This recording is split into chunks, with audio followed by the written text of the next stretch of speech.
All right, on the count of five, four, three, two, one. Hello and welcome to productlessons.com, a podcast series where we talk to product leaders from all over the world and learn from them how they build and manage world-class software products.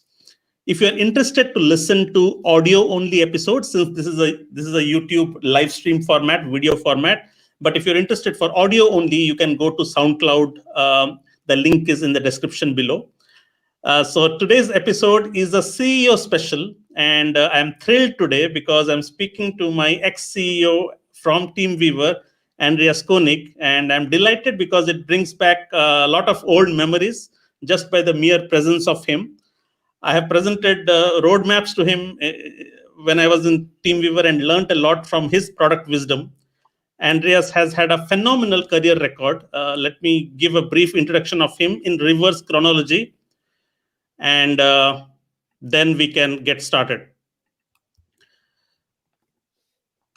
And I see Peter Brunner also. Let me just show his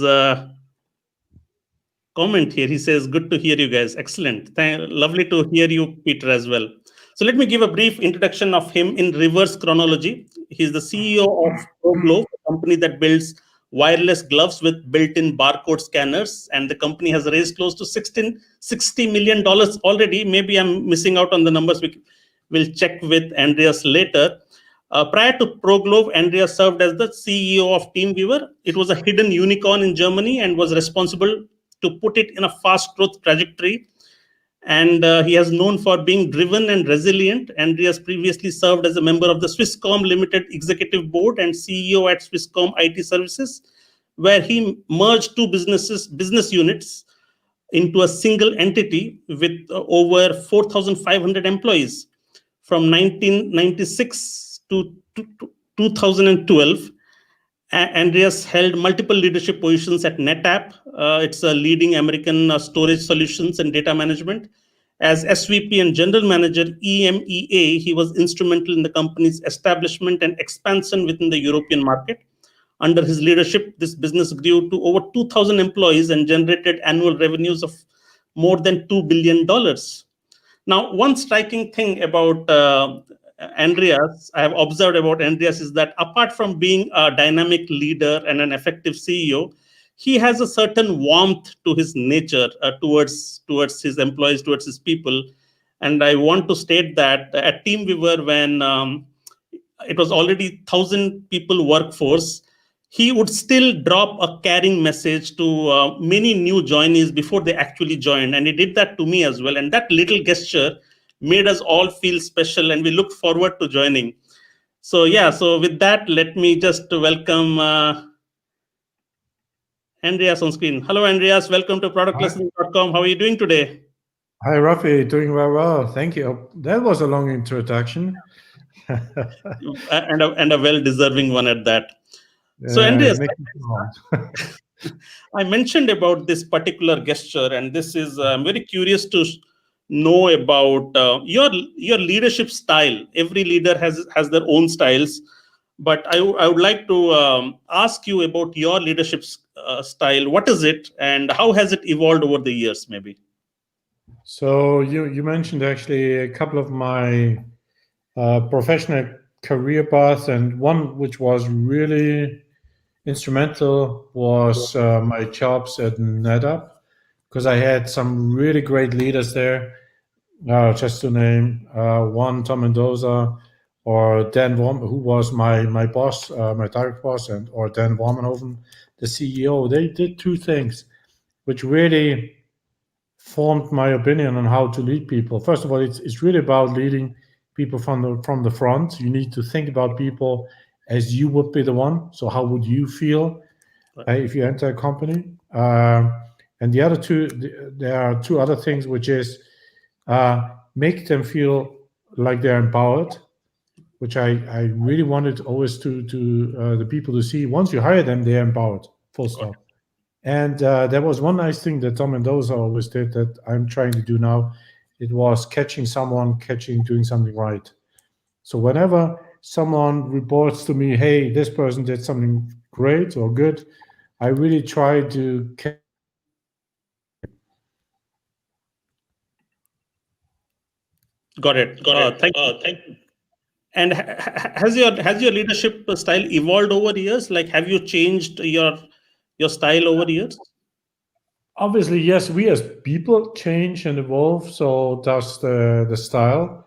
It first you try to copy what others are doing, and then you become yourself. And I think what, at least that's what I believe, has really evolved more and more over time is authenticity, really being authentic, and that's something which I'm trying to do every day, making people feel and think about why things are happening and or why decisions are happening, and trying to be as authentic as possible. I think that's probably one of the things that has evolved over the years.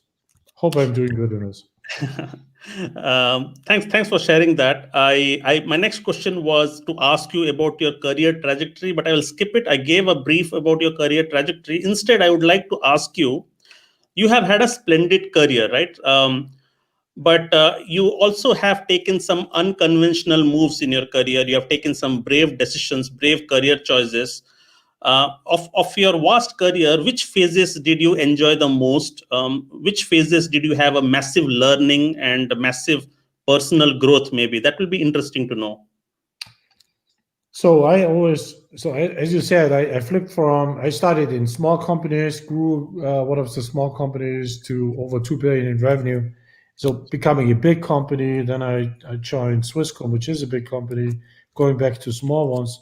The phase I always like the most is the phase where things are building up, where it's unclear where the company will go or can go. This uncertainty actually inspires me, and really take, because every uncertainty has a big opportunity as well.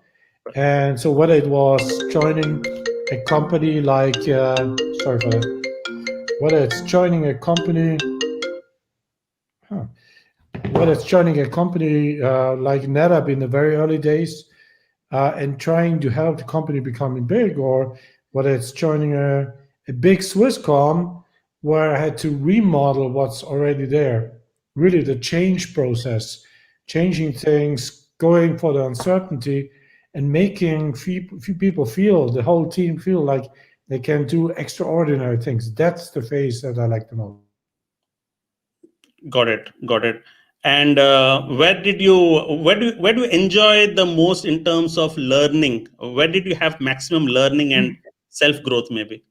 Oh, to be very honest, I think it was in the early days at NetApp, Neta. and it was at TeamViewer. Okay. TeamViewer. I mean, I've never run a company like this before in terms of metrics. I mean, Rafi, you know how many billions of users we had, or IDs, and how many millions uh, of sessions that happened at the same time. Right. You suddenly have to think about business very different. Right. It's, you have to run it very strictly on metrics. You have to think about your business every single day. You're getting actually at the edge of what you have learned in the past. So that was quite challenging, but also very rewarding Got it. 3 years for me. Got it. And then what attracted you to ProGlove? I reckon you were first advisory, I think, to the Mhm. organization, and then you made the decision to join them as the CEO. So Yeah, maybe. that was a really funny story, because one of the investors in the company, which I know quite well from Swisscom, he asked me what I can help out, like you said. So he said, "Can you come in and just talk to the founders and see whether you can help?" Which I did. And actually, after the first meeting, I wasn't convinced I'm going to do something with them, because it felt too much of a hardware for me coming from Right. TeamViewer. Right. But so the guy convinced me to come in a second time, and then my brain started to circle, and I got to know the people better. I took more time, and actually I said, okay, let's do an advisory role. But this advisory role got so intense. Actually, one of the founders said, after I called him Saturdays and Sundays, he felt that either we do something different with him, or this is a difficult advisory job. So they asked me what I want to join as the CEO, and honestly, I fell in love with the people. I fell in love with the opportunity. I did see what else you could do with this little scanner and make it a super intelligent IoT device, which we are on the path to. Got it. So what is ProGlove's vision? I'm sure as a CEO you have an ambitious vision. That's why you have joined the company. So where is it today? And maybe you can also say where is it that you want to take it to? Yeah, vision. When people ask me that, they have different things in mind.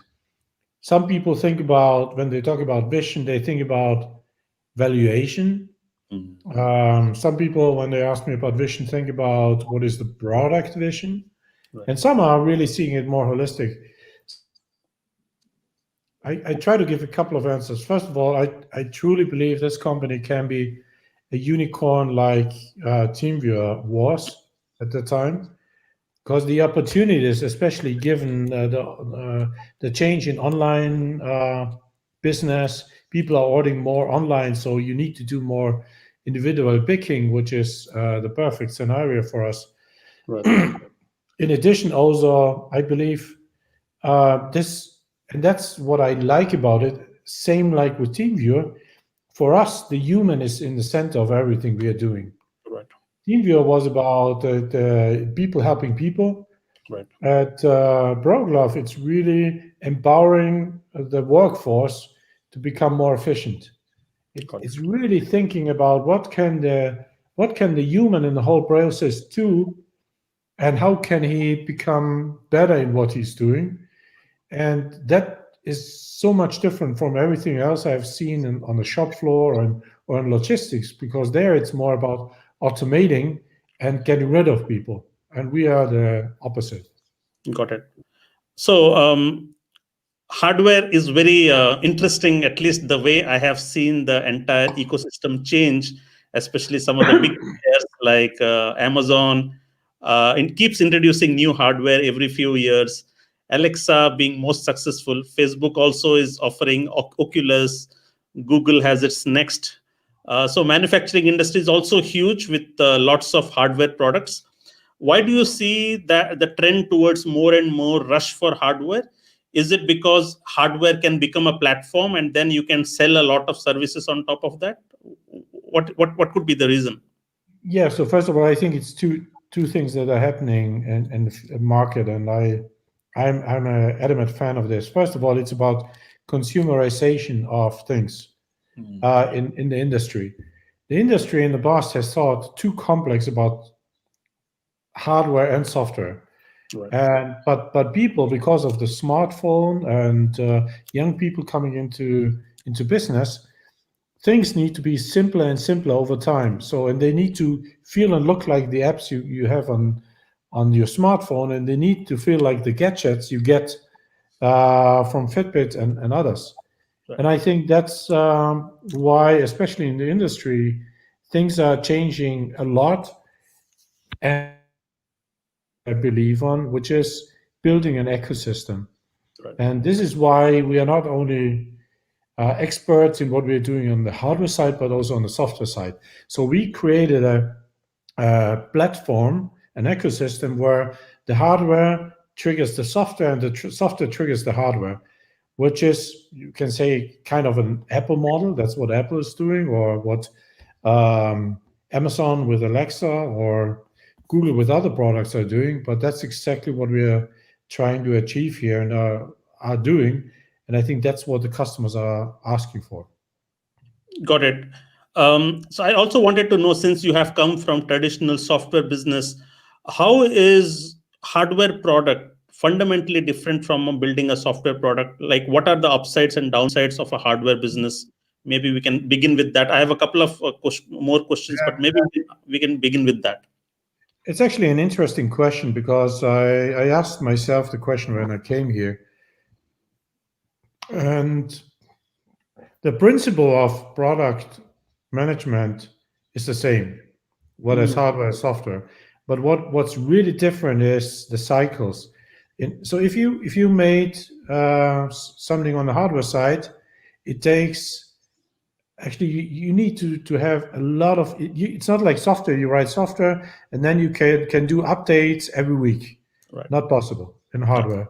Here you need to be really clear on what are the features you want to have in the product, because only with the new cycle of the product, which might only happen in 6 to 12 months from now, you Right. will be able to correct it. Got it. So that's a big difference. Right. Funnily enough, what's really very similar is actually the very early prototyping phase. Mm. So Paul, one of our founder, he actually can do prototypes over the weekend. Wow. And honestly, I was blown away.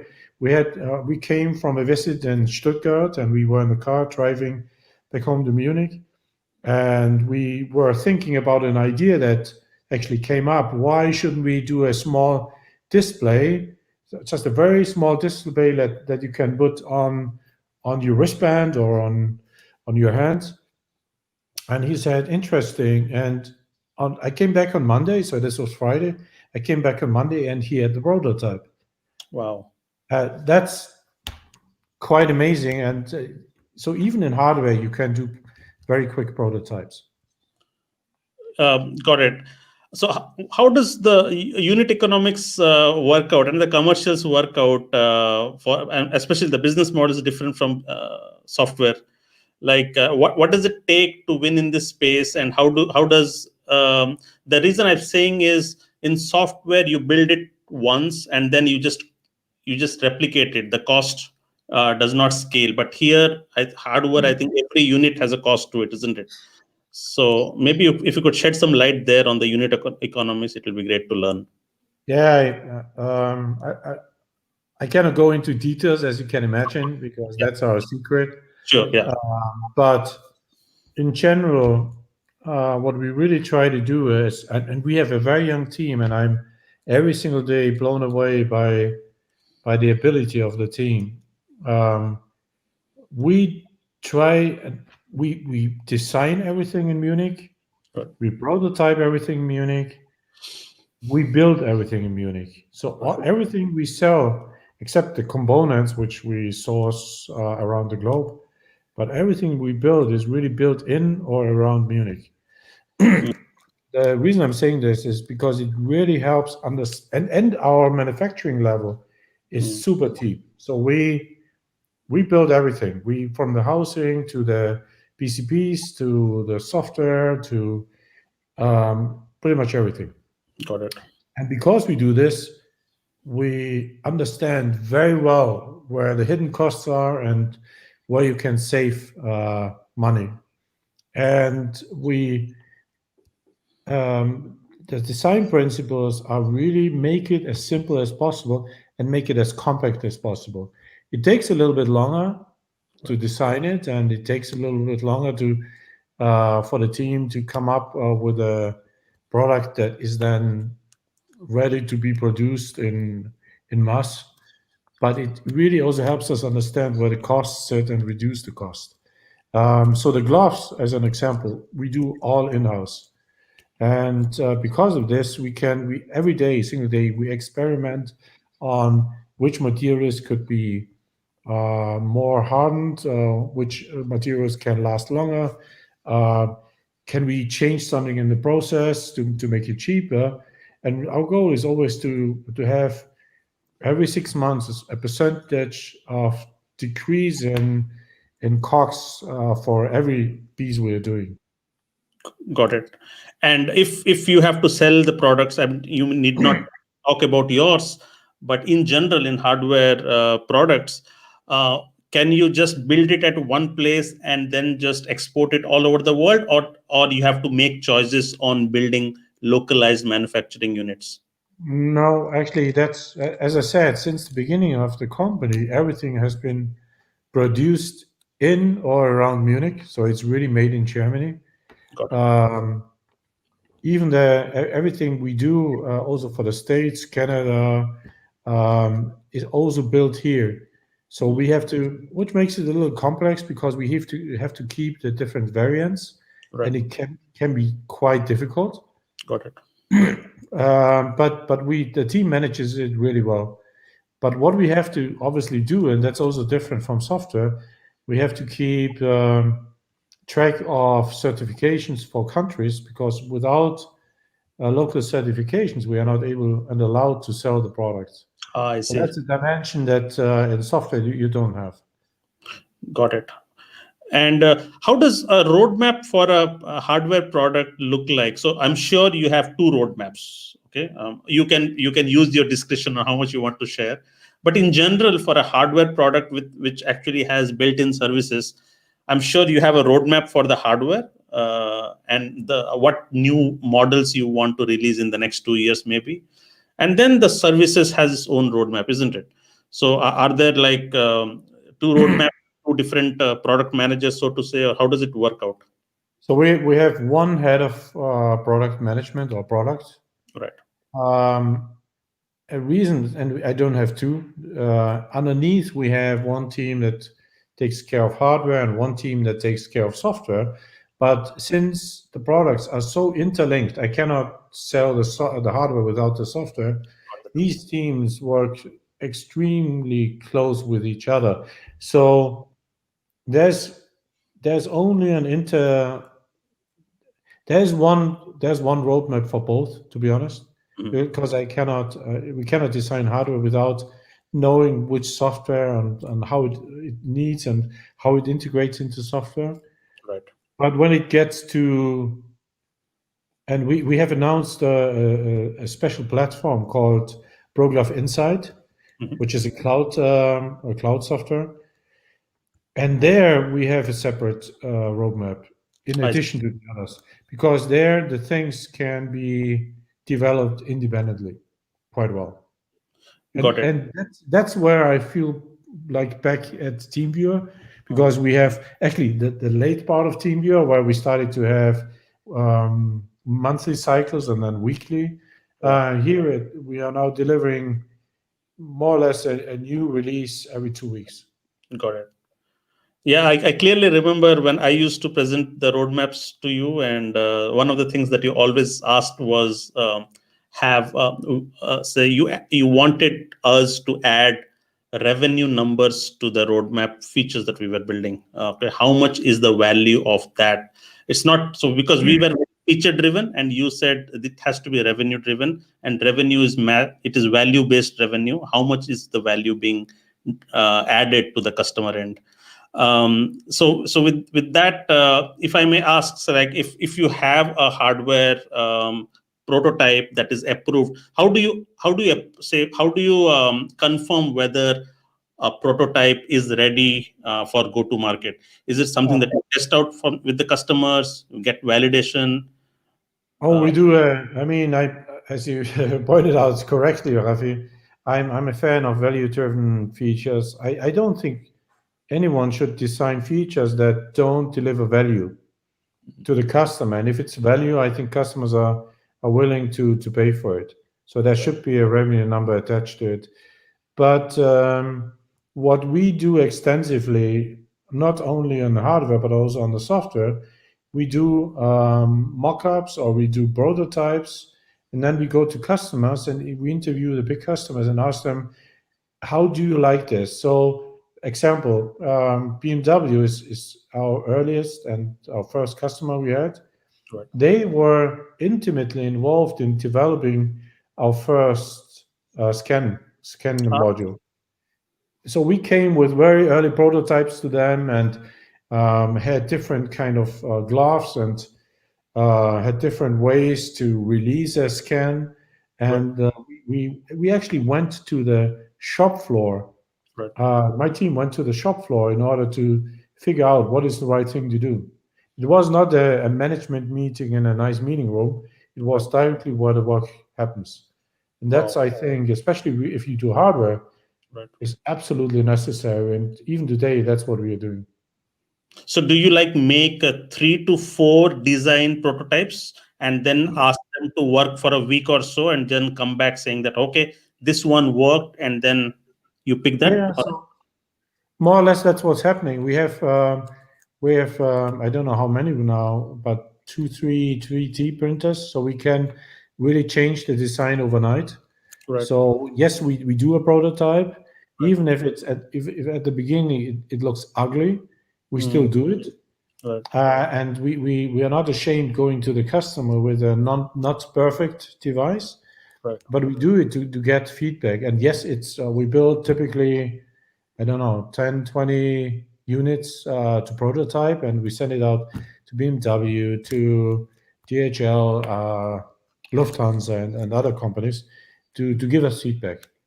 Got it. That's what you're doing. That's actually something our customers really like as well, Got it. because they feel like in the forefront of our development and being able to trigger changes. Got it. Because unlike software where you can roll back a software, you can pull back and then recreate the software and actually push it out. A hardware has to be really well considered, because once you Yeah, manufacture 1,000 pieces, you cannot roll back. So that's why you have to do a lot of homework and validation and stuff like that, that's isn't it? that's what I said.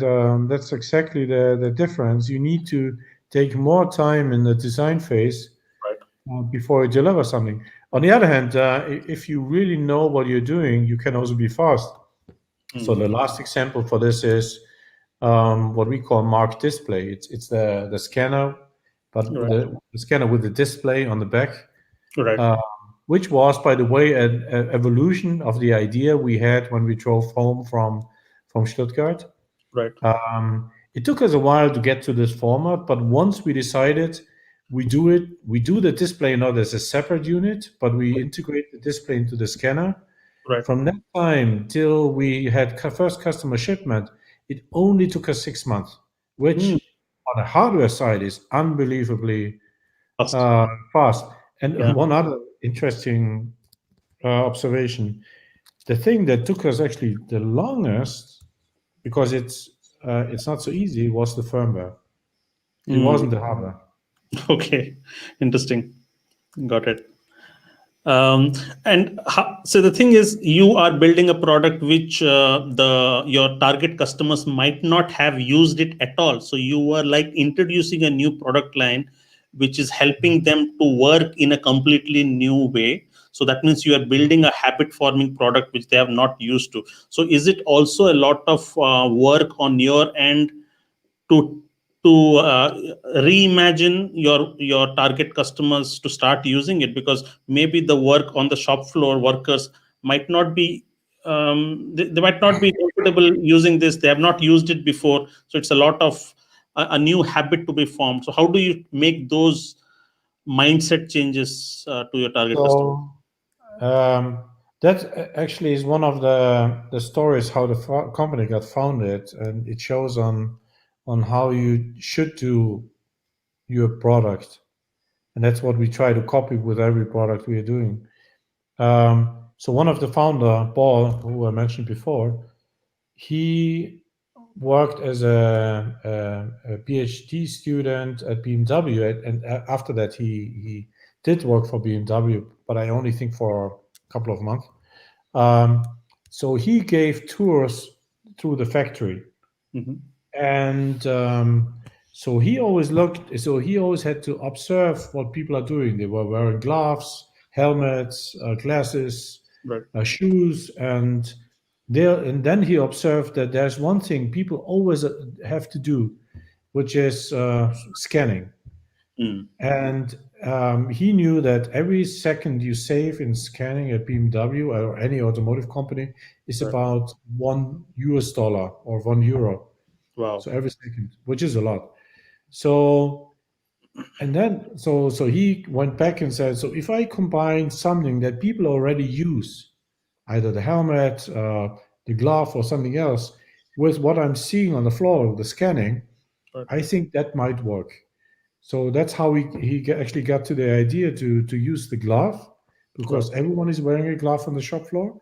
Combining it with a scanner could be working, and he actually took this idea, presented it to BMW. It's a little bit longer than this, but had tremendous success. I think Nice. that kind of thinking about product or how you can change products or how you change ways of doing business Right. is is a great lesson. Got it. Because I mean, of course, your product is valuable, but if it is not being used by the end user on the shop floor, because he has never used before, so Yeah. you have to build that habit. Especially, remember, in the industrial age, people were not used to wearing hats, and then it was enforced that everybody should wear hats. Yeah, And people found it very uncomfortable wearing hats, but that it took a time for them to adopt. So I was just, absolutely. yeah. By the way, there's one other secret to making a successful product, which is actually very much like TeamViewer as well, is simplicity. Hmm. It should be plug and play. Right. It shouldn't take long for someone to install and then try it out, and then only after a couple of months he figures out how interesting the product is. I think so. With ProGlove, you can actually take the scanner, rip out the old one, connect the mark scanner, Mhm. and immediately you see the benefit. That's the other secret, I think, in designing a perfect hardware or a perfect software. Got it. Got it. So it does not need a driver updates and other updates just to make it work. It's Nothing, plug and play. nothing. Plug and play. And that's how we also think about the software that we are designing. Everything we do should be plug and play. It should be easy to use. It should be simple. It should be very human centric.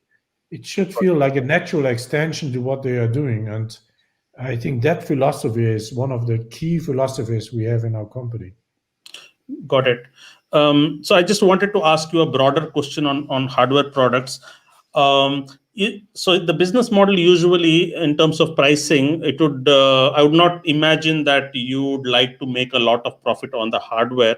But is it right or wise to say that the business is actually on the software on top of hardware, and then you can price it as much as value that the software brings? Is that fair to say? Um, I don't believe that's you're I think you're thinking about the printer and printer ink model Hmm. in a way. So where the printers are subsidized and the ink is making all the margin. That's not exactly how we think. We still believe the hardware should make a decent margin because we especially as a startup, but any other company, we should build products that should derive a good margin. On Got the it. other hand, I agree with you. The highest margin is always on the software side, always. Yeah. So that's also why we are aiming for more and more features that are enhancing the product and giving more value to not only the people using it, but also the floor manager or the plant manager using it. Got it. Excellent. Thank you. So that was the segment on understanding the hardware side of things. Now, I would like to know on the business side of things, especially with your vast experience. So, whenever you have led organizations, big and small, so you have this. So there is a vision, and most times, if you see, and in all the organizations that I have worked, we have this employee engagement survey, and they would ask, one of the questions is always asked, how clear are you with the vision? And most times employees would rate very low because they're not very clear. uh, so how do you ensure that there is alignment of the vision across the organization so that the organization is steering together in a unified direction? So yeah, how do you translate that vision into organization? That's actually a good question, and it's not the answer is not so easy or not so simple. First of all, I think a vision starts with having a vision. Some people don't have a vision; they have a product, Right. or some companies they have a product but not a vision. Um, Secondly, I do believe the vision needs to be super clear and super simple. And but the most important thing is everyone in the company should understand how he pays into the vision.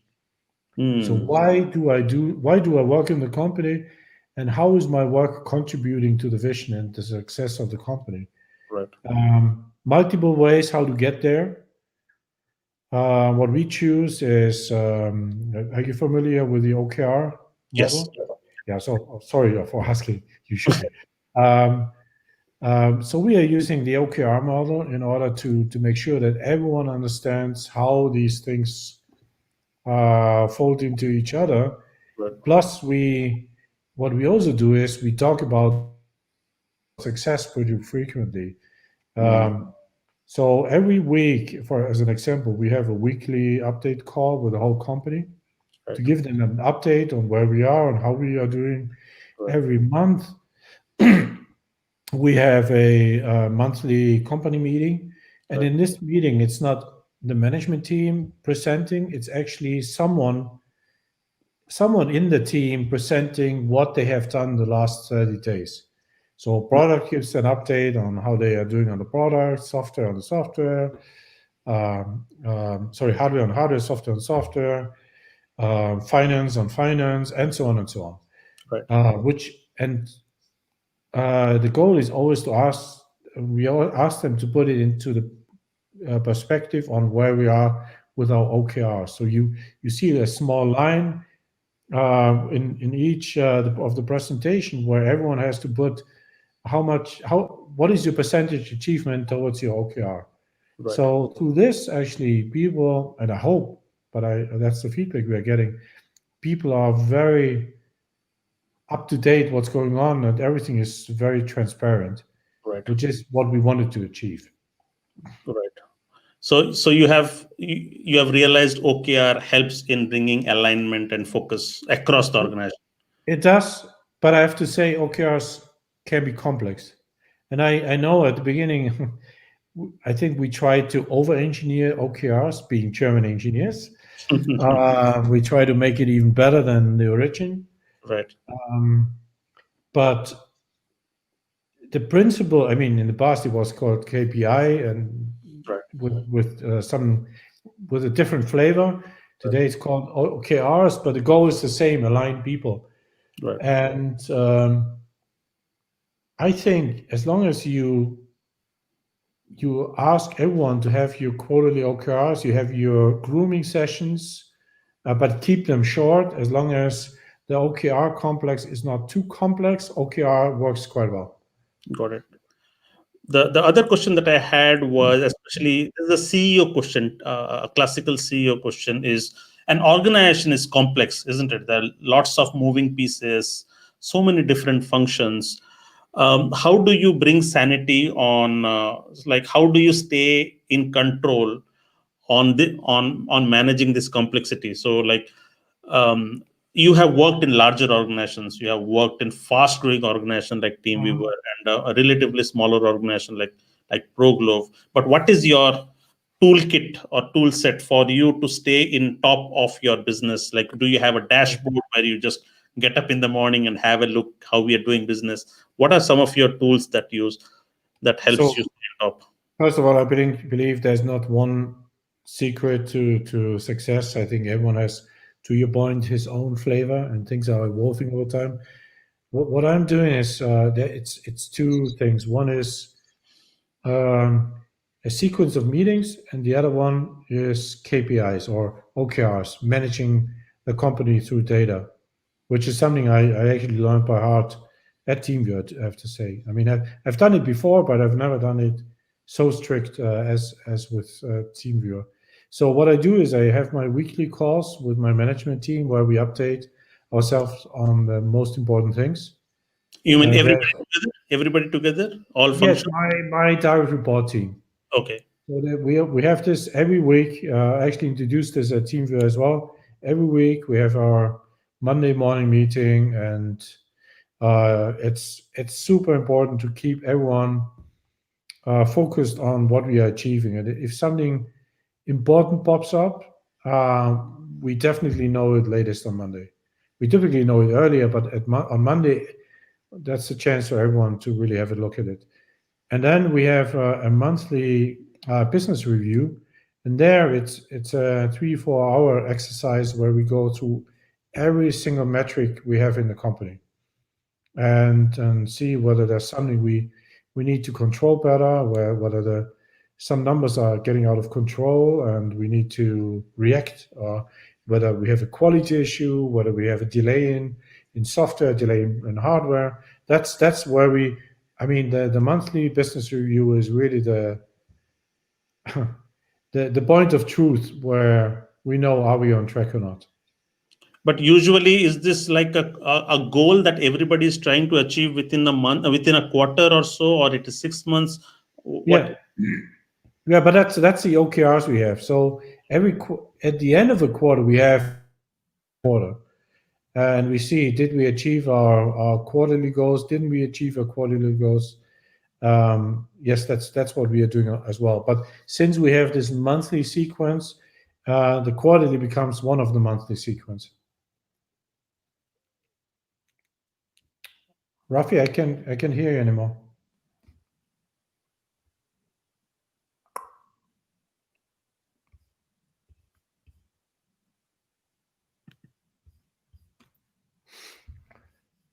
Let's see. I don't know what happened. I didn't hit anything.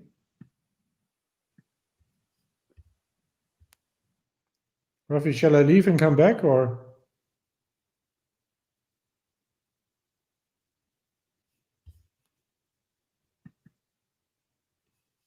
Am I back now?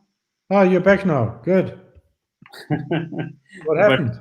I do not know. I just removed my better mic, so we are back to default mic. Okay, yeah, yeah. So I'm just, the question that I had was, it's a quarterly goal, and everybody is chasing to that quarterly goal, isn't it? Yes, And correct. and how do you come up with your quarterly goals? Is it just like a goal for marketing, a goal for sales, a goal for customer? No, we start off with 4 to 5 company goals for the quarter. So there are 45 goals for the year, and in order to get to this yearly goal, we break it down to quarterly goals. So we set ourselves quarterly goals, and then we ask everyone in the team, whether production, product, finance, whatever, to really have his own goals based on the company goals, and that's how it trickles down, and that's how we get alignment within the company. Got it. And then do the functional heads have to come up with their goals to map to these Yes, company-wide goals? Okay. that's correct. That's exactly what's happening. Excellent. Cool. My next question is on growth strategies, and you have worked in different kinds of organizations at different stages of growth. Uh, Mhm. Teamweaver was on the growth path. There are companies that are on maturity. Some are on decline. ProGlove, I think, has got product market fit, and it is towards growth, I suppose. So, how do you make decisions on growth strategies for your products? For example, how do you decide whether do you want to penetrate into new geographies?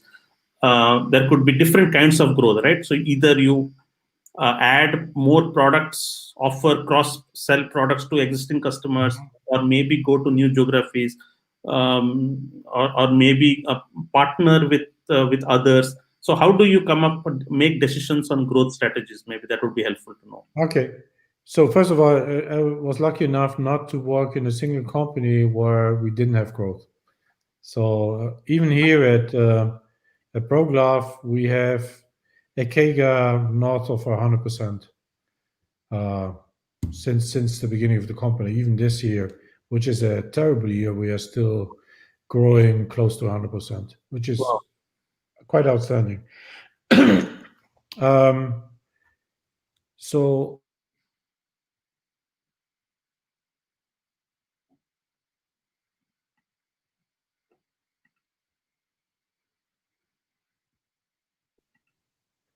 okay, here. So growth depends on people and the product. You need to have the right people in place, and you need to have the right product. But once you have the right product and the right people, I think it's important that you have at least one or two major things that you're working on that gives you a, a complete different trajectory in terms of revenue. And then there's the standard growth. So at NetApp in the early days, one of the things that I tried to achieve was at least find one big customer, which at that time was Deutsche Telekom, and at least have one really, really big reseller. Actually, I'm a believer in reseller business, Right. and that was Fujitsu at that time. Mhm. Swisscom, I tried to do the same thing. Really tried to focus on so who can or do we need to win or which market do we need to win in order to grow exponentially. Right. Same here at ProGlove. We are trying to we have looked at which customers could really make a huge difference, and then put people on these customers or which market. So one of the things that was clear when I came on board about 2 years ago was that we need to focus on the states. Right. The states is the biggest market, and if we don't succeed there, we might not grow fast enough. So we did start and expand the business in the US. Actually, the business already existed, but we really went from one person to now, I think it's, I don't know, 10 salespeople and about 20 people there. Right. And we are doing it. So last quarter, we did about the same business in the States as we are doing in Europe, Got which is quite amazing. And these are the kind of bets you need to think of. What is making the big difference to your business that makes you grow faster than if you do the same again? And how much of the are these decisions driven by, say, investor support? So there are some companies which would want hyperscaling and they want growth, growth, growth, right? I mean, they would say, okay, we want to scale, we want to go to 5 countries or 6 countries and stuff like that. Or there could be organic growth. We say, okay, let's saturate our existing market Yeah. and then see. And then, so are there, I mean, is this also driven by investor? No, honestly, it's not driven by investors, really driven by us and the team that we want to grow that fast. But you're absolutely right. I mean, growing faster than you can organically digest can be expensive. So that's one of the reasons actually I took the Series B money because we wanted to invest more in the States, Got it. and we are now looking into Asia as well. But that obviously you need to invest ahead of the time of the curve in order to get the revenue. I mean, Got it. we were lucky to see such a fast return of investment, Right. but sometimes it can take longer. But in general, I'm a fan of growing fast, but more growing organically. Don't try. It can really very quickly overwhelm an organization Right. and defocus an organization. Right. Sometimes it works, but it could also fail dramatically. So are you saying you are a conservative growth, not at the cost of profit? So you should also be, so you want a balanced growth where you're not just making. I want to balance because I think only the profitable companies on the long term survive. Got it. That's why I do this. Also, I could have started a business in Asia right away last year. I Right. decided not to because I wanted to have a stable business in the States first and then go to Asia. Got it. Excellent. How do you stay focused on, of course you mentioned about OKR, but usually as a CEO you must be bouncing with ideas, isn't it? Let's do this and that, let's Yeah. introduce a new product line and stuff like that. And it obviously, as a CEO you should be full with ideas and be the most curious person, but how do you balance between curiosity and ideas and being also focused? That's I mean, if some of my employees on this podcast, they will smile because I drive them nuts because I have so many ideas, and then it cannot be fast enough if I have an idea. So the way I balance it is my people balance me. Mm. They actually told me to slow down on certain things, and I always I have an idea, I bounce it off to the team, Right. and then I look at the reaction. Unfortunately, sometimes they believe that if the boss has an idea, they have to do it, Right. which Yes. is I always forget that. But it takes. I mean, that's why I have so great. That's why I have so great founders in the company, and there's a great management team. They remind me Mm. that probably Andreas, you were too fast again. But on the other side, things like the market display, that actually was driven by this one idea with the display, and if I have something in my mind, I'm pretty driven. Right. And in this case, they did not stop me, but they actually merged my idea into another idea and made it even a better product. Got it. Excellent. Thank you. Um, what kind of performance do you expect from your product management organization? And I'm not just saying at your current organization, but in the past as well. So, what do you expect? I'm sure you worked with Cornelius, right? At that time, he was the SVP of product Yeah. management, and maybe in the previous organizations before a team we were. What do you expect? I mean, what according to you is a high performance product management organization for you, and how do they add value to the organization? Oh, that's a tough question. I in general, Yeah, I believe product management needs to be on top of what's happening in the market and what competitors are doing. Need to understand this inside out. got it. Um, Secondly, I do believe they need to be as curious as I just said I am, but Mm, have the balance of knowing and understanding how long things take and what and how to prioritize products. mm, And thirdly, one of the best skills I want from a product manager is being able to listen to customers. I've got too often I've seen uh, product managers not going to customers it. Right, and not talking to customers every. Actually, I want them to talk to customers every single day. right, I know that's not possible, but at least there should be customer contact multiple times a week, right, and that's what my team I think is doing quite well on. But right. these three great ingredients, I think, are what I believe makes up a great product manager.